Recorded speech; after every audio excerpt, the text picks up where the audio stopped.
নাথবৃন্দের উদ্যোগে আগামী ২৭ এপ্রিল বঙ্গভবন অডিটোরিয়ামে শাস্ত্রীয় সঙ্গীত সন্ধ্যার আয়োজন করা হচ্ছে। বিকেল ৫টা থেকে শুরু হবে এই অনুষ্ঠানে। প্রখ্যাত তবলাশিল্পী অর্কদীপ দাস এবং সরোদশিল্পী স্বর্ণেন্দু মণ্ডল পরিবেশন করবেন। আম্বিকাপট্টিতে শুক্রবার আয়োজিত সাংবাদিক সম্মেলনে সংগঠনের সভাপতি বাসুদীপ ভট্টাচার্য জানান, ২০২৬ সালে তাদের সংস্থা ২৪ বছরের পূর্ণতায় পৌঁছেছে। পণ্ডিত কুমার বসুর তত্ত্বাবধানে প্রতি বছর এই সঙ্গীত সন্ধ্যা নিয়মিতভাবে অনুষ্ঠিত হয়ে আসছে।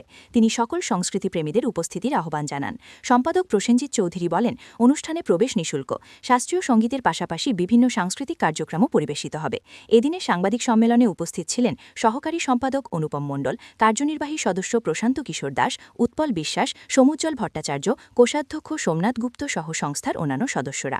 তো আমরা আপামর সঙ্গীত পিপাসু বরাক অঞ্চলের সমস্ত জনসাধারণকে নাথবৃন্দের পক্ষ থেকে বিশেষভাবে আমন্ত্রণ জানাচ্ছি।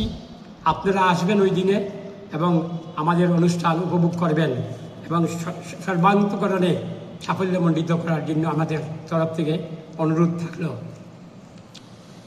যেটা আমাদের সমক্ষে শিক্ষা সমীক্ষা, তাই বছরও হবে সমবেত তবলা অনুষ্ঠান, থাকবে সমবেত সঙ্গীতের অনুষ্ঠান, পরিবেশনায় থাকবে পুষ্পাঙ্গন সঙ্গীত কলা কেন্দ্র, থাকবে কত্থক নৃত্যের অনুষ্ঠান, স্থানীয় সংগঠন ছন্দনীরের ব্যবস্থাপনায় রয়েছে কত্থক নৃত্যের অনুষ্ঠান।